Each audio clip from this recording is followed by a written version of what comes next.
भविष्य का समय, जहां अब तक वैज्ञानिकों ने एक ऐसा डिवाइस खोज निकाला था जिससे कि कोई भी इंसान अपने ब्रेन को दो हिस्सों में बांट सकता है। यानी कि अब हर इंसान के दो दो वर्जन होंगे। एक वर्जन जो कि सिर्फ काम करेगा तो उसका दूसरा वर्जन सिर्फ बाहरी दुनिया से इंटरेक्ट करेगा। मगर ये हुआ कैसे, जानते हैं एप्पल टीवी की हाईएस्ट रेटेड सीरीज सेवरेंस के पहले सीजन में। कहानी की शुरुआत हेली नाम की एक लड़की से होती है जो कि आज अचानक से ही खुद को एक रूम में पा रही थी और अब उसकी आंखें खुलने पर उसे एक आवाज बताने लगती है कि कैसे उसे कंपनी में जॉब के लिए चुन लिया गया है और उसे शांत रहकर सब कुछ सुनना होगा। मगर हेली को तो कुछ भी समझ नहीं आ रहा था और वो दरवाजे को खोल भागने की कोशिश भी करती है, मगर सभी कुछ लॉक था और हेली सोचने लगती है कि उसके साथ ये सब हुआ क्या। दरअसल उसे खुद के बारे में कुछ भी याद नहीं कि वो है कौन, यहाँ आई कैसे, कि तभी रूम का दरवाजा खुलता है और कोई अंदर आता है। अब हेली के साथ ये सब हो क्या रहा है हमें जल्द ही आगे पता चलेगा। अब यहाँ से हम मेन कैरेक्टर मार्क को देखते हैं जो कि अपने ऑफिस के बाहर पहुंच कार में रो रहा है। दरअसल मार्क की पत्नी की मौत एक एक्सीडेंट में हो चुकी थी जिस कारण उसका कहीं भी मन नहीं लगता और आज भी खुद को संभालने के बाद मार्क गाड़ी से निकल अपनी बड़ी कॉर्पोरेट कंपनी में एंट्री करता है। इस कंपनी का नाम ल्यूमन इंटरनेशनल है जो कि जल्द ही इस वक्त की सबसे बड़ी कंपनी बन जाएगी। अब रोजाना की तरह आज भी मार्क कंपनी में एंट्री करने से पहले अपना पूरा गेटअप बदलता है, जहाँ कपड़ों से लेकर जूतों तक उसने सब कुछ चेंज कर लिया था। तो वही अंडरग्राउंड ऑफिस में जाने से पहले एक गार्ड उसे अच्छे से चेक भी करता है कि मार्क कुछ और अंदर ना ले जाए। जहाँ से अब जैसे ही मार्क एलिवेटर में घुसा ही था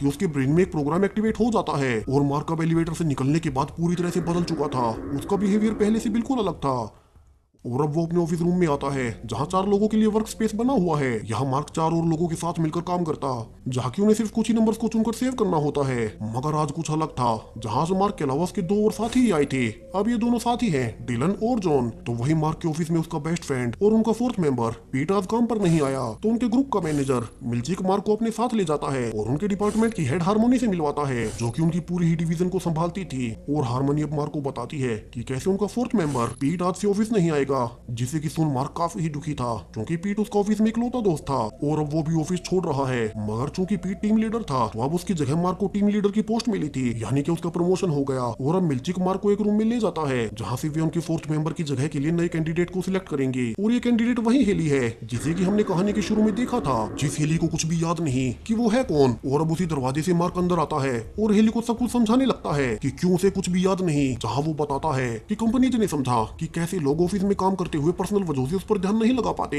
सो इसका कंपनी ने एक तरीका निकाला और वो तरीका था सेवरेंस चिप। और यहाँ से हेली को उसी की वीडियो दिखाई जाती है कि कैसे वो खुद कैमरा में बता रही थी कि उसी ने जानबूझकर इस कंपनी में काम करना चुना, जहाँ ये कंपनी उसके ब्रेन में एक चिप इंस्टॉल कर उसके ब्रेन को 2 हिस्सों में बांट देगी। और अब से हेली के लिए दो अलग अलग रियलिटीज होंगी। एक ऑफिस वाली रियलिटी जिसमें ऑफिस आने के बाद एम्प्लॉय को बाहर का कुछ भी याद नहीं रहेगा कि उसकी नॉर्मल लाइफ है क्या, तो वही काम के बाद ऑफिस से निकलते ही उन्हें ऑफिस का कुछ भी याद नहीं रहेगा। और इसलिए ही शुरू में जब मार्क लिफ्ट से आया था तब एक झटका सा लगा और वो पूरी तरह से बदल गया क्योंकि तब उसकी ऑफिस मेमोरी ट्रिगर हो गई और उसे बाहर की रियलिटी का कुछ भी याद न था। वहीं ऐसे ही जब वो शाम के 5 बजते ही लिफ्ट से ऊपर जाता है तब उसकी होम रियलिटी ट्रिगर हो जाती है और उसे ऑफिस का कुछ भी याद नहीं रहता कि उसने पूरे दिन किया क्या था। वहीं हेली के आउटर वर्जन ने ही कॉन्ट्रैक्ट साइन किया था कि उसके ब्रेन में वो चिप डाल दी जाए क्योंकि वो यहाँ काम करना चाहती है और इसलिए ही उसे बाहर का कुछ भी याद नहीं था। अब ये सब सुनते ही हेली भड़क उठी थी और मार्क जो कि उसे सब कुछ समझा रहा था अब वो उसके सिर पर टेलीफोन मार भागने लगती है। तो मार्क कहता है कि कंपनी रूल्स के हिसाब से उसे पूरे 3 मौके मिलेंगे यहाँ से बाहर जाने के। और अब जैसे ही हेली लिफ्ट से ऊपर जाएगी उसका आउटर वर्जन फैसला करेगा कि उसे कंपनी में काम करना है या नहीं। तो यहाँ से हेली जल्दी से भाग जाती है, मगर जैसा की होना ही था जैसे ही वो दरवाजे से बाहर गई उसके आउटर वर्जन के ट्रिगर होते ही उसने उसे फिर से कंपनी में काम करने भेज दिया। सुबह 5 बजते ही मार्क भी बाहर निकलता है जहाँ सुबह उसे लिफ्ट के अंदर जाने के बाद से पूरे दिन क्या कुछ हुआ वो कुछ भी याद नहीं था। उसके लिए तो जैसे ऑफिस का दिन शुरू होते ही खत्म हो गया हो। और अब जब वो अपनी कार से वापस घर जा ही रहा था कि उसकी हेली से टक्कर होते होते बचती है। हालांकि दोनों ही एक दूसरे को नहीं पहचान पाते कि वे एक दूसरे के कोलिग्स हैं। वहीं चूंकि मार्क पा रहा था कि उसके सिर पर एक चोट भी लगी है तो उसे अपनी कार में एक वाउचर मिलता है जिस पर की लिखा हुआ था कि आज कंपनी में काम करने के दौरान मार्क गिर गया और उसे चोट लग गई, तो इसके बदले में कंपनी उसे एक अच्छे रेस्टोरेंट का वाउचर दे रही है। वही हमेशा की तरह मार्क घर आता है जहाँ उसकी पत्नी के मरने के बाद वो अकेला ही रहता था। तो कुछ देर बाद मार्क की प्रेग्नेंट बहन केविन उसके घर आती है और अपने भाई को एक पार्टी में ले जाने लगती है ताकि वो खुद को अकेला महसूस न करे। यहाँ डेविन को भी पता था कि उसका भाई अपने एक्सीडेंट में मारी गई पत्नी को भुला नहीं पा रहा और इसलिए ही उसने उस कंपनी में काम करना शुरू भी किया ताकि ऑफिस की रियलिटी अलग होने से वो कम से कम कुछ देर के लिए ही अपनी पत्नी को भुला ही सके। तो यहाँ से दोनों डेविन के घर जाते हैं जहाँ कुछ और लोग पार्टी के लिए आए हुए थे और थक कर मार्क यहीं सो जाता है। मगर अब जब रात को वो पानी पीने उठा ही था कि वो देखता है कि कोई अनजान आदमी उसे छुप कर देख रहा है। हालांकि यहाँ मार्क इस पर ज्यादा ध्यान नहीं देता और सुबह उसी कंपनी वाउचर का इस्तेमाल कर अब रेस्टोरेंट में खाना खाने जाता है। मगर अब यहाँ भी वही रात वाला आदमी आता है और कहता है कि शायद से मार्क उसे अब नहीं पहचानेगा। मगर वो उसके ऑफिस में मार्क का बेस्ट फ्रेंड पीट था। दरअसल ये वही पीट है जिसका कि आज मार्क ऑफिस में पता चला कि उसने काम छोड़ दिया। मगर अब इस रियलिटी में तो मार्क को उसके बारे में कुछ भी याद ही नहीं। तो पीट उसे बिना डराए अपना एड्रेस कार्ड देकर उसे बाद में मिलने को कहता है और बताता है कि उसने सेवरेंस चीफ को फेल कर दिया और अब उसे कंपनी के काम के दौरान का भी सब याद है। तो यहाँ से हैरानी में मार्क घर आता है कि वो अनजान आदमी था कौन। वही आज भी उसकी अपनी पड़ोसी मिसिज सेल्विक से बहस होती है कि मार्क लेट रात तक आवाजें करता है। वही यहाँ से रिवील होता है कि उसकी पड़ोसी मिसिज सेल्विक वो कोई और नहीं बल्कि उसके ऑफिस की बॉस हार्मोनी ही है, जिसके बारे में मार्क को बिल्कुल भी याद नहीं और उसके लिए तो वो उसकी बस एक नेबर ही है। वही अगले दिन से हेली अब ऑफिस के काम को सीखना शुरू करती है, जहाँ से अभी भी सब कुछ अजीब सा लग रहा था। तो वही हमेशा की तरह मार्क काफी ही कॉन्फिडेंटली ऑफिस में आया था। वही अब तो वो टीम लीडर भी है। तो वो देखता है कि उनकी डेस्क पर पुरानी ही टीम के फोटोज हैं जिनमें की पीट था। तो वो उन फोटोज को हटा देता है ताकि नई वाली से बदल सके। और फिर मार्क हेली को उसका काम समझाना शुरू करता है कि कैसे उन्हें बस उन नंबर्स को ही सिलेक्ट करना है जो कि उनके इमोशंस को दर्शाते हैं। दरअसल ये एक मेंटल प्रोसेस होती है जिसमें कि कंपनी को अपने वर्कर्स के इमोशंस के बारे में और जानने का मौका मिलता है। वही मार्क से बात कर हेली ये भी जान पाई थी कि उसका दूसरा वर्जन जो कि ऑफिस टाइम से बाहर का है उसे वो सीधे सीधे कैसे भी कम्युनिकेट नहीं कर सकती, क्योंकि लिफ्ट के बाहर वाला गार्ड हर पेपर और फोन को चेक करता है कि वो कोई मैसेज लिखकर अपने आप के लिए बाहर ना ले जाए। वहीं कुछ देर बाद मिल्चिक सबको रेस्ट करने को कहता है और वे एक टीम गेम खेलते हैं जिसमें कि उन्हें गैस करना था कि बाहर की उनकी लाइफ कैसी होगी। वही मार्क कहता है कि पता नहीं उसके दोस्त पीट के साथ बाहर की दुनिया में क्या हुआ होगा और कहीं उसे कुछ हो तो नहीं गया जो उसने अचानक से ही ऑफिस आना छोड़ दिया। मगर मिल्चिक उसे रोक समझाने लगता है कि ऐसा कुछ नहीं है, उसके बाहर वाले वर्जन ने जॉब से क्विट किया होगा इसलिए ही वो नहीं आया। वही अब नए ग्रुप फोटो के लिए चारों को इकट्ठा किया जाता है। मगर अब तक हेली इन सबसे थक चुकी थी और वो कहती है कि वो यहाँ काम नहीं कर सकती और उसके आउटर वर्जन की पता नहीं क्या मजबूरी है, मगर वो यहाँ नहीं रहेगी। और हेली यहाँ से भागने की कोशिश करने लगती है, मगर ऑफिस लिफ्ट में तो वो ऊपर नहीं जा सकती थी और सिक्योरिटी ऑफिसर राइनर ने उसे देख भी लिया था कि अब मार्क बीच में अब बहाना बनाता है कि हेली तो बस यहाँ आसपास घूम ही रही थी ताकि कहीं हेली को ब्रेकिंग रूम में ले जाकर सजा ना दी जाए।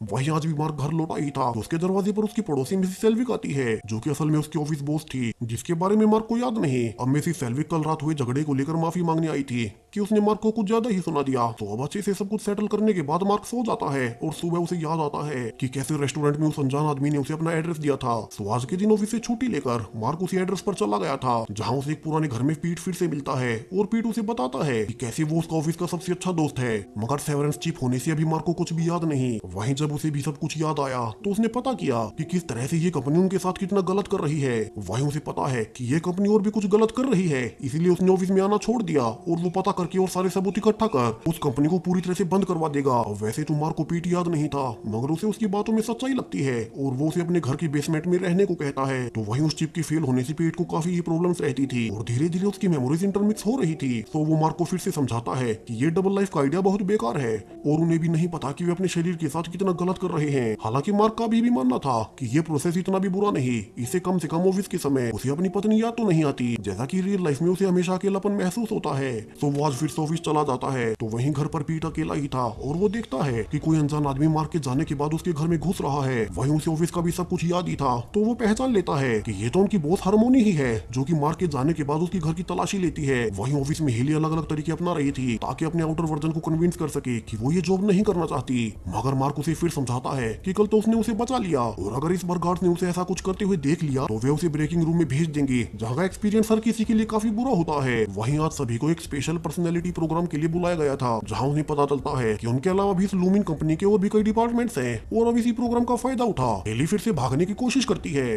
मगर इस बार मार्क भी उसे सिक्योरिटी ऑफिसर से बचा नहीं पाता और हेली को ब्रेकिंग रूम में भेज ही दिया गया था, जहाँ की हेली को एक अपोलॉजी लेटर हजारों बार दोहराना पड़ता है ताकि वो आगे से ऐसी गलती भूल कर भी ना करे। वही मार्क के पास नई टीम की फोटोज आ चुकी थी तो वो उन्हें पुराने फोटो से बदलने लगता है। मगर अब पुराने फोटोज में वो पा रहा था कि उसकी पुरानी साथी पीट ने उन्हीं फोटोज के पीछे इस पूरे ही ऑफिस का मैप बनाया हुआ है कि यहाँ का कंट्रोल रूम कहाँ है, जहाँ से सभी की मेमोरीज को बदला जाता है।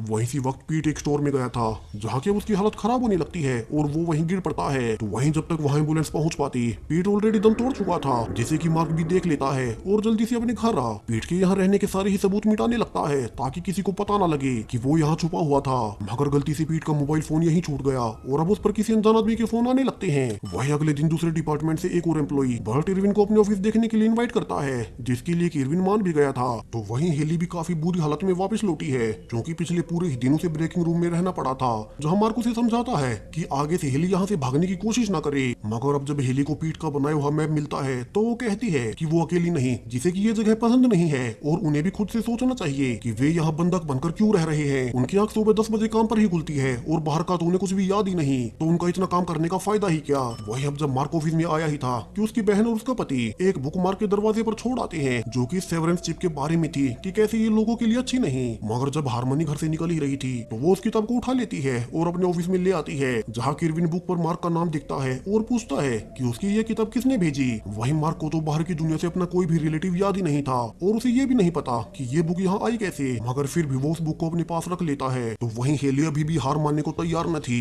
और अब वो एक पेपर कटर को उठा अपना हाथ काटने की धमकी देती है और कहती है कि उसे एक वीडियो रिकॉर्ड कर अपने आउटर वर्जन को दिखानी है।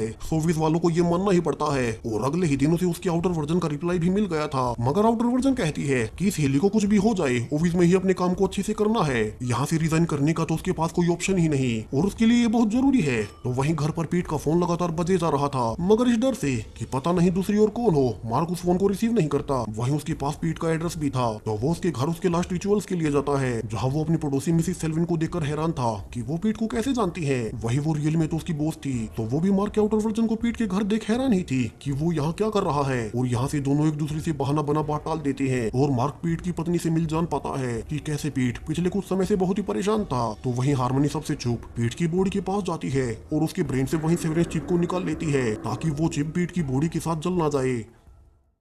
तो वहीं घर जाते हुए मार्क काफी ही बुरा फील कर रहा था और वो फिर से उसी जगह जाता है जहाँ की काफी पहले उसकी पत्नी एक्सीडेंट के कारण मारी गई थी। तो वहीं हारमोनी ऑफिस में वहीं चिप लेकर जाती है और मिल्ची को कहती है कि वे उस पर रिसर्च कर ये पता करे कि पीट ने इसे कैसे डिकोड कर लिया। वहीं चूंकि उसने मार्क को पीट के घर भी देखा था, तो वो अपने ऑफिस की चीफ साइकोलॉजिस्ट केसी को अपने पास बुलाती है और कहती है कि वो मार्क के साथ एक सेशन करे कि कहीं मार्क ऑफिस वर्जन को जान तो नहीं गया और कहीं वो भी पीट की तरह सेवरेंस चिप को डीएक्टिवेट ना कर दे। वहीं मार्क ऑफिस वर्जन बाथरूम में छुप छुप कर वो किताब पढ़ने लगता है और ऑफिशियल ऑर्डर पर अब वो समय पर किसी के पास साइकोलॉजी सेशन के लिए मिलने पहुंच जाता है, जिसे कि हरमाइनी भी कैमरास के थ्रू देख रही थी। तो वहीं हेली आज भी गुस्से में थी और वो काम के बाद एक रस्सी के साथ लिफ्ट में जाती है, जहाँ की उसे समझ नहीं आ रहा था कि उसके आउटर वर्जन की ऐसी क्या मजबूरी है जो उसे ये काम करना पड़ रहा है। और अब वो मौका पा खुद को ही मारने लगती है। हालांकि किस्मत से मार्क उसी लिफ्ट का इस्तेमाल कर रहा था, तो वो हेली को मरने से पहले ही बचा लेता है। और अगली सुबह ऑफिस में कदम रखते ही मार्क को याद आता है कि हेली के साथ कल क्या हुआ। तो वो भागकर उसके बारे में पूछने जाता है, जहाँ हारमोनी उसे बताती है कि हेली अब सेफ है, मगर वो कुछ दिन आराम के बाद ही अपने काम पर लौट पाएगी। वहीं वो अकेले में वहीं पीट वाली चिप सिक्योरिटी ऑफिसर को भी दे देती है और बताती है कि पीट ने इसे हैक कर दोनों ही वर्जन्स को एक कर दिया था। जहां सिक्योरिटी ऑफिसर कहता है कि अगर कंपनी के डायरेक्टर्स को इसके बारे में पता लगा तो वे हारमोनी को उसकी पोस्ट से निकाल देंगे। तो हारमोनी इस खबर को यहीं छुपाने को कहती है। तो वही मार्क भी छुप छुप कर वही किताब पढ़ रहा था, जिससे कि उसे एहसास होता है कि यहाँ बिताई गई लाइफ किसी जेल से कम नहीं, अगर उसे अपनी बाहर की लाइफ के बारे में पता ही ना हो। वही काम के बाद उसके पास फोन आता है कि उसकी बहन किसी भी वक्त अपने बेबी को जन्म दे सकती है, तो मार्क को उनके साथ रहना है। और इसी दौरान अब उसकी बहन और उसका पति मार्क को बताते हैं कि उन्होंने जो किताब उसके घर पर छोड़ी थी वो मार्क ने पढ़ी या नहीं। मगर अब ये सुन मार्क चौंक जाता है, क्योंकि उसे तो कोई भी ऐसी किताब मिली ही नहीं। और अब तो मार्क को भी शक होने लगा था कि कहीं उसने वो चिप लगवाकर कोई गलती तो नहीं कर दी। वहीं अगले दिन ऑफिस में कैसी सबके पास आती है और बताती है कि आज से हेली फिर से ऑफिस आना शुरू कर रही है, तो वो उन पर ध्यान रखेगी। तो वही मार्क कई दिनों बाद हेली से मिलता है और पूछता है कि अब उसकी तबीयत कैसी है। वही वे घूमते हुए दूर निकल आए थे, तो केसी उन्हें वापिस अपने डिपार्टमेंट में जाने को कहती है। और अब यहाँ से तो चारों ने मिलकर फैसला कर लिया था कि वे उस ऑफिस बिल्डिंग के बाकी के हिस्सों में घूमकर देखेंगे कि यहाँ असल में होता क्या है, ये कंपनी सभी डिपार्टमेंट्स को इतना अलग क्यों रखती है। तो वहीं अब तक बाहर भी इसी सेवरेंस चिप का इस्तेमाल होना शुरू हो चुका था, जहाँ की औरतें प्रेगनेंसी के वक्त इस चिप को लगा लेती ताकि बेबी पैदा होने के बाद उन्हें उसका कुछ भी याद ना रहे कि उन्हें कितना दर्द हुआ था। तो वही मार्क घर जाने के बाद फाइनली पीट के फोन को रिसीव कर ही लेता है, जहाँ से दूसरी और कोई औरत बोल रही थी और वो मार्क को मिलने बुलाती है और बताती है कि उस सेवरेंस चिप को उसी ने सबके ब्रेन में इंस्टॉल किया था जब वो उस कंपनी के लिए काम करती थी। मगर अब उसे अपनी गलती का एहसास हो रहा है, तो वो मार्क को एक सीक्रेट कार्ड देती है और बताती है कि इस कार्ड से वो ऑफिस के सारे गेट्स को बाईपास कर सकेगा और कंट्रोल रूम में पहुंच जाएगा, जहां कंट्रोल रूम में जा वे सेवरेंस चिप को कुछ वक्त के लिए डीएक्टिवेट कर सकते हैं, जिसके बाद मार्क को बहुत बड़ी सच्चाई पता चलेगी। अब वो बड़ी सच्चाई क्या है जो कि वो कंपनी सबसे छिपा रही है, जानिए सेवरेंस सीरीज के दूसरे और